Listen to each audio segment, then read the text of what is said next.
compromiso y qué profundidad lo que hemos cantado recién. Creo en ti, Jesús, y en lo que harás en mí. Por fe creemos que Él puede y que va a hacer grandes cosas. Y todo está supeditado no a su poder, porque Él tiene poder de sobra, sino también poder, el poder nuestro, abrir la llave de nuestro corazón, la puerta de nuestro corazón, de nuestra vida, de nuestra voluntad, y permitirle que Él obre. Voy a hablar en esta noche de dos temas que pueden parecer separados, pero que están relacionados, ya van a ver después. Así que el primer tema tiene que ver con algo que hemos estado hablando en estos primeros meses, semanas del año, y que son las metas. Cuando uno termina el año, ¿qué hace? Balance.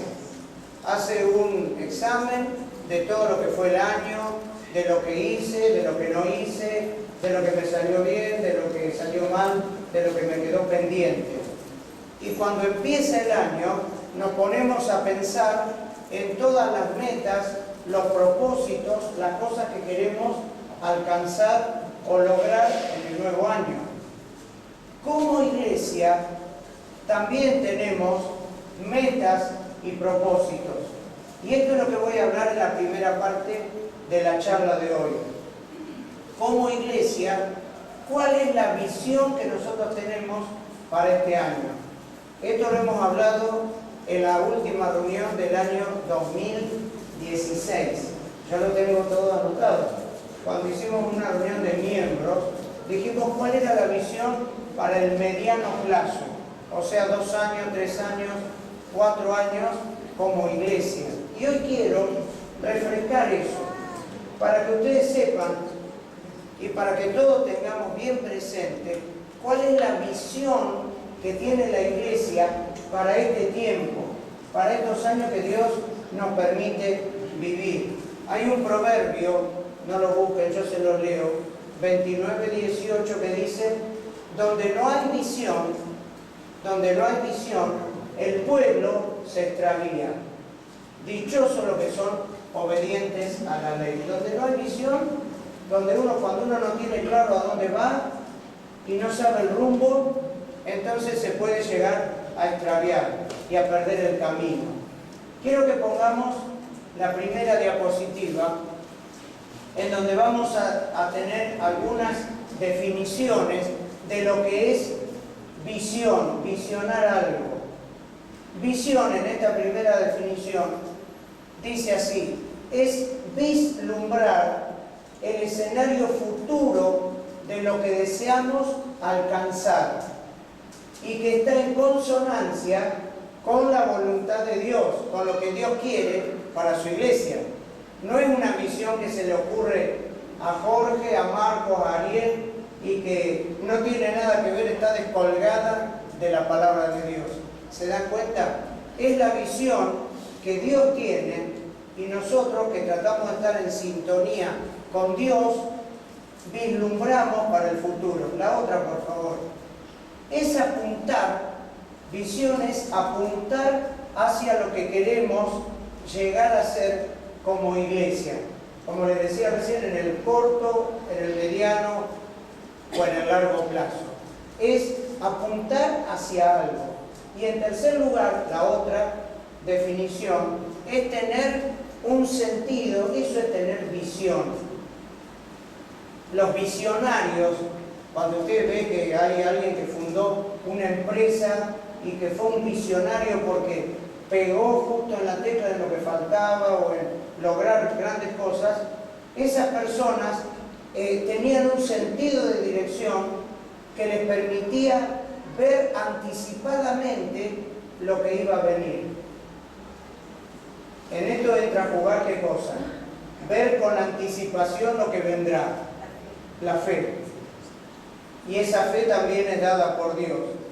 Esta visión que ahora yo les voy a decir que tenemos como iglesia, que es vislumbrar el futuro y tener un sentido de orientación y de dirección a lo que deseamos ser como iglesia, tiene que estar presente en las reuniones, en los distintos grupos de trabajo, en los distintos ministerios, en los distintos áreas de la iglesia, niños, adolescentes, las reuniones caseras, podríamos decir hasta en el coro, en todo lo que uno hace, en los hermanos que se dedican al mantenimiento del templo, la limpieza, las cosas, el que pone el agua en el...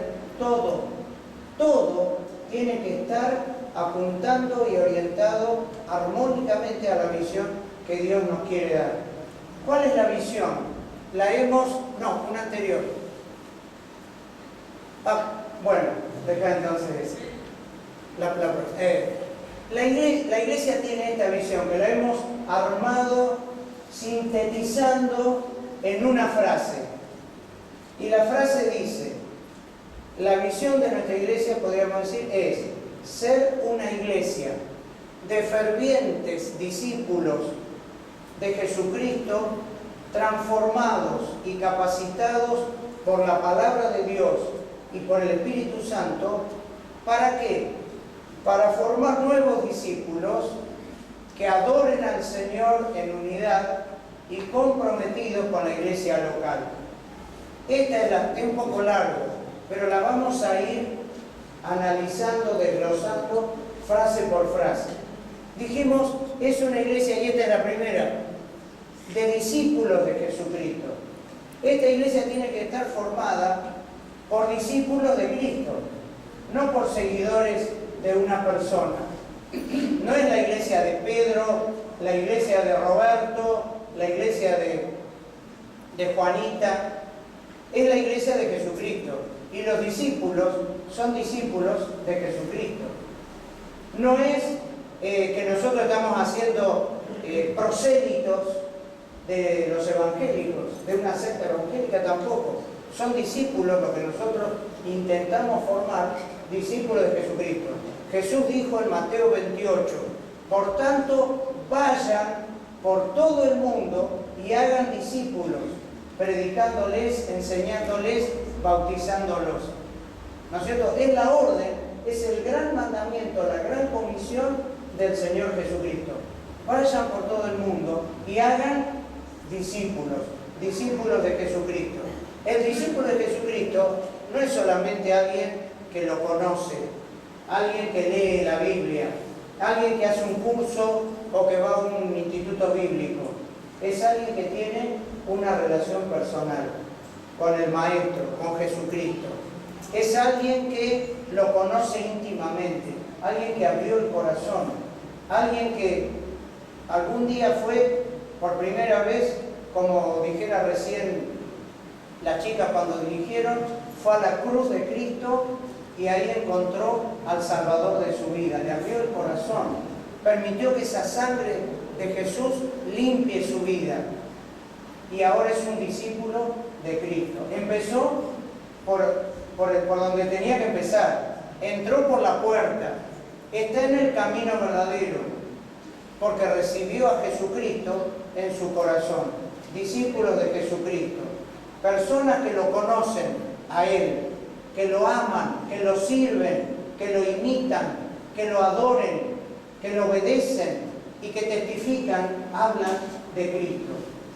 La segunda, dice la definición que intentamos armar y condensar, que estos discípulos de Jesucristo tienen una característica, y es que son fervientes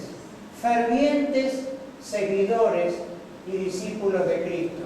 Si hay algo que el mundo rechaza, es la persona que es tibia, que es fría. A lo que nos gusta el deporte, en el fútbol o en el tenis o en el deporte que sea, no hay peor cosa que un pecho cómodo, que un pecho frío. ¿Por qué? Porque decimos, ese no transpira la camiseta. Esa persona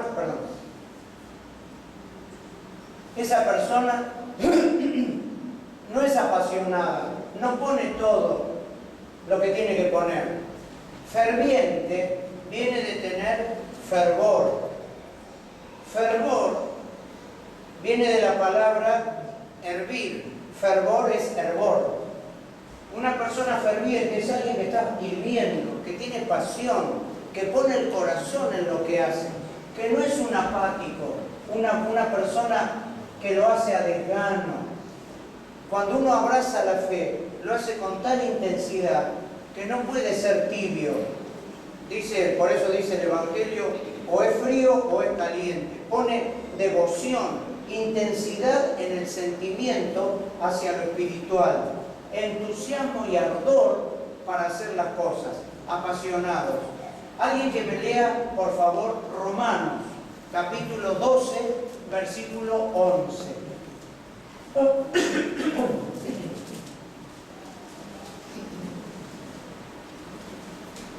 Romanos capítulo 12, versículo 11. Pero que requiere diligencia, no perezosos, fervientes en espíritu, siguiendo al Señor. ¿Cómo tenemos que ser fervientes en espíritu? Y alguien que lea 1 Pedro 4, 8, por favor.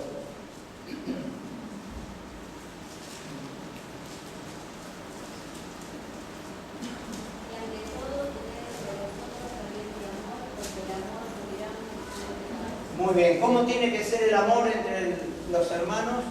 Ferviente. Tengan entre ustedes ferviente amor.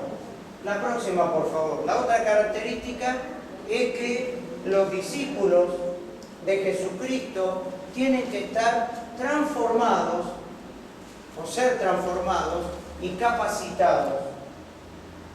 Transformado hace referencia a que nuestra vida no puede quedar igual. No puede ser la misma. Yo hoy tengo que ser mejor de lo que era el año pasado. Mi vida tiene que ir transformándose, tiene que ir creciendo, tiene que ir progresando, tiene que ir madurando. Y este es un proceso en el que todos tenemos que avanzar. Y capacitarnos significa que tenemos que saber cuáles son nuestros talentos, nuestros dones, y capacitarnos, estudiar, prepararnos. La iglesia va a proveer medios y recursos con el discipulado, con las reuniones de estudio y con muchas otras cosas para que la persona pueda estar capacitada para desarrollar la obra. La otra, por favor. Pero el que realmente nos transforma y nos capacita, ¿quién es? La palabra de Dios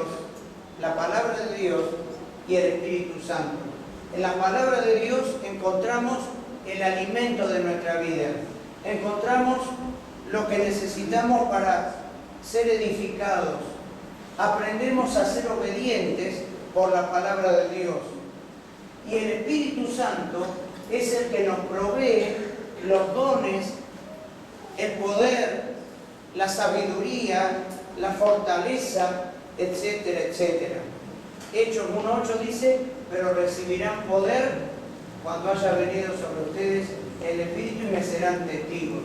Si no estamos transformados y capacitados por la palabra de Dios y por el Espíritu Santo, vamos a hacer las cosas con el poder de nuestra naturaleza humana, de nuestra carne. Y va a ser como remar, como dicen, en el barro. Va a ser muy difícil y no es la voluntad de Dios. La otra, por favor. Y acá viene otra de los propósitos de Dios. Que la iglesia, que estos cristianos, que estas personas que somos discípulos de Jesucristo, podamos formar nuevos discípulos. Y acá se va cerrando el círculo. Nosotros tenemos que formar nuevos discípulos. La vida genera vida. Si vos tenés vida de Dios, la vida esa es como una planta que se multiplica, que genera vida y formamos nuevos discípulos. Es uno de los propósitos de Dios. Todo esto que yo le estoy diciendo está también desglosado en estos 5 carteles que están pegados en nuestras paredes. Tenemos que anunciar el Evangelio y formar nuevos discípulos. Tenemos que desear de todo corazón que los amigos, los vecinos, los parientes puedan conocer al Señor que nos cambió nuestra vida. Amén. La otra, por favor. En penúltimo lugar, que estos nuevos discípulos y nosotros también podamos estar en condiciones de adorar al Señor en unidad, como lo hemos hecho recién. que adoremos a Dios, que podamos expresarle nuestro amor, nuestro sentir, que Él sea realmente el único objeto de nuestra adoración y el foco de nuestro amor. Y esto se hace solo, pero también se hace grupalmente, en unidad. Y esto es lo que nosotros también tratamos de hacer en las reuniones caseras, en los discipulados, que el miembro nuevo, que el cristiano nuevo desee congregarse y vivir en comunión, en unidad, porque, como dijimos miles de veces, el llanero solitario no existe. Y la voluntad del diablo, de Satanás, el enemigo de nuestra vida y de la iglesia, es que cada uno esté en su casa, mirando Canal Luz, que no es malo, pero en vez de estar un domingo congregado, puede estar haciendo otra cosa. Y uno dice, pero en mi casa también puedo orar, y puedo leer la Biblia, y puedo adorar a Dios. Pero la voluntad de Dios es que lo hagamos como cuerpo, como familia de la fe. ¿Se entiende, no? Muy bien. Efesios 4:3 dice, vamos a leerlo. Efesios 4:3 es uno de los versículos típicos o más completos en cuanto a este tema. Y dice, solícitos. Bueno, muy bien. Solícitos en guardar la unidad del Espíritu en el vínculo de la paz. Nosotros, esa unidad que Dios nos ha dado, que Él logró en la cruz, tenemos la responsabilidad no de hacerla porque ya está hecha, sino de guardarla y de fomentarla. Y por último, ¿qué dice la última frase de nuestra definición? La última. Comprometidos con la iglesia local. Cada miembro, cada discípulo de Jesucristo, cada miembro de nuestra iglesia, nuestro deseo es que pueda estar comprometido con la iglesia. Comprometido. Si hay algo que hoy cuesta a la gente es comprometerse con algo. No se compromete ni con la pareja, ni en el matrimonio, ni en el trabajo, ni con un proyecto político. Y a veces esto pasa dentro de la iglesia. O sea que nosotros tenemos que apuntar a ser cristianos activos, cristianos comprometidos, que sirvamos, que entreguemos nuestra vida, que desarrollemos nuestros dones, que nos sintamos parte, que nos sintamos protagonistas. No que estemos calentando un banco, una silla, y que los protagonistas sean los otros, sino que nosotros seamos parte y protagonistas. Amén. No sé si quedó claro. Esta es la visión que nosotros tenemos como iglesia. Que sea una iglesia de fervientes discípulos de Jesucristo, transformados y capacitados por la palabra de Dios y el Espíritu Santo para formar nuevos discípulos que adoren al Señor en unidad y comprometidos con la iglesia local. Muy bien, y a esto apuntamos en este año, en el año que viene. No sé si tenemos que evaluarnos y ver si estamos cumpliendo, ver si estamos teniendo frutos. Y bueno, el crecimiento es un poco el termómetro, pero a veces el crecimiento nos puede desanimar, porque puede haber domingos en los que... Pero nosotros tenemos que ver el resultado también en la vida de las personas en las cuales uno está invirtiendo tiempo y esfuerzo. Y eso a veces lleva tiempo. Y los resultados se ven no tan a corto plazo, sino a mediano plazo.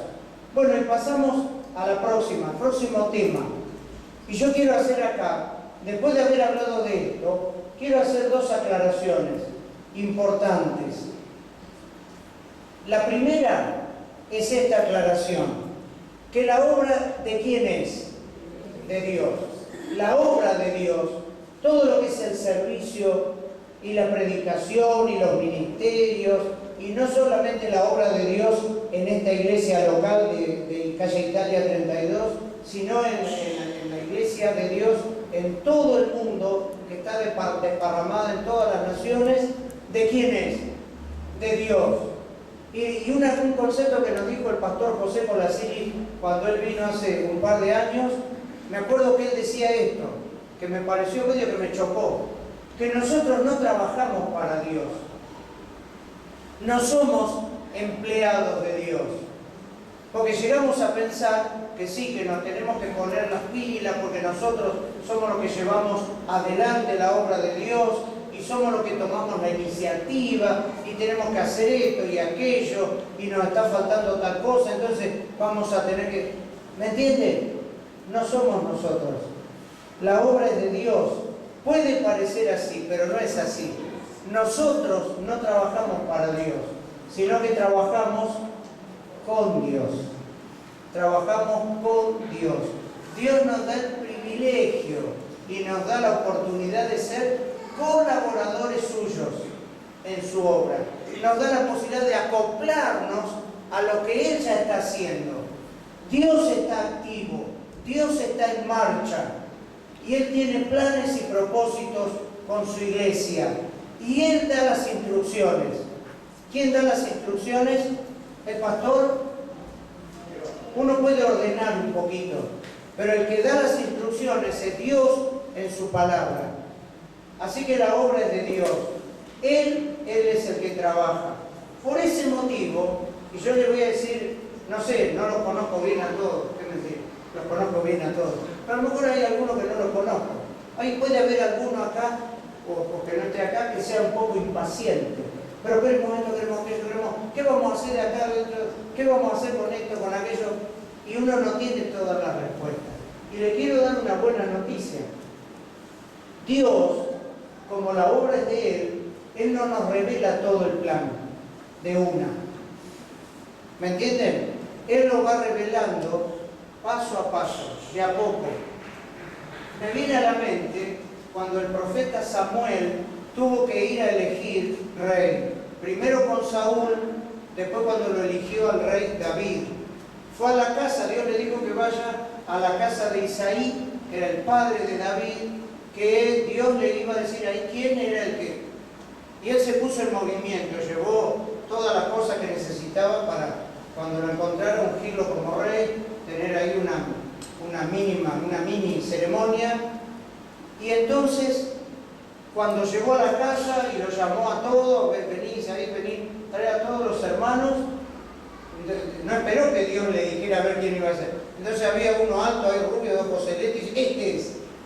Y lo paró en seco Dios y le dice, no mires lo lindo, no mires el buen parecer, ni su estatura, ni nada, porque no es lo que mira el hombre, sino Dios mira y busca otras cosas, otras cualidades. Y él le dijo, no, deja que traiga el otro, yo te voy a decir quién es. Dios da las instrucciones y no las da todas juntas, las da paso a paso. Por eso cuando este año se ponen a trabajar los jóvenes, se ponen a trabajar las mujeres, los niños, los ministerios, los grupos caseros, que hay 3 o 4, no sabemos todo, no sabemos qué va a pasar, no sabemos si vamos a seguir el año que viene acá o vamos a comprar algo o vamos a alquilar algo el doble, que no nos esté escuchando la dueña, que nos vamos porque no le va a gustar. No sabemos, Dios lo va mostrando, la iglesia está en marcha, nosotros nos acoplamos, donde Dios trabaja, ahí nos invita a acoplarnos con Él en la obra. ¿Se dan cuenta? Y lo mismo pasa en nuestra vida. Ahora, segunda aclaración importante y con esto termino. Y quiero que hoy se vayan con esta palabra, que no es una palabra muy que diga mucho. La palabra es esta: mientras tanto. En el mientras tanto, mientras Dios hace su obra, mientras nosotros trabajamos con Dios, o para Dios, como usted le quiera decir, o mientras la iglesia va en pos de una visión que Dios nos mostró para los próximos años, mientras tanto tiene que pasar algo, porque la obra es de Dios y Dios quiere hacer algo en el mientras tanto. ¿Qué es? Dios sigue haciendo su obra en nosotros, en vos, en vos, en vos, en mí. Dios trabaja en nuestra vida. ¿Qué hace Dios? Nos forma, nos ayuda a crecer en lo personal y también en la obra de Dios, porque nos va enseñando. ¿Quién sabe todo? Por más que haya tenido estudios, institutos, seminarios, cursos, vamos aprendiendo cómo se hace y cómo se lleva adelante todo. Entonces Dios va trabajando en nuestras vidas, vamos creciendo, vamos aprendiendo, nos va corrigiendo, nos va enseñando. Mientras tanto, ¿se dan cuenta? Por eso es hermoso, porque Dios es el soberano. Mientras nosotros nos dedicamos a Él, a su obra, con las herramientas, con las capacidades que nos dio, los dones, talentos, etc., Él también quiere hacer algo en nuestras vidas. Vamos a leer un par de versículos. El primero está en el Salmo 40. La versión Reina Valera dice, no sé si se acuerdan cómo empieza el Salmo.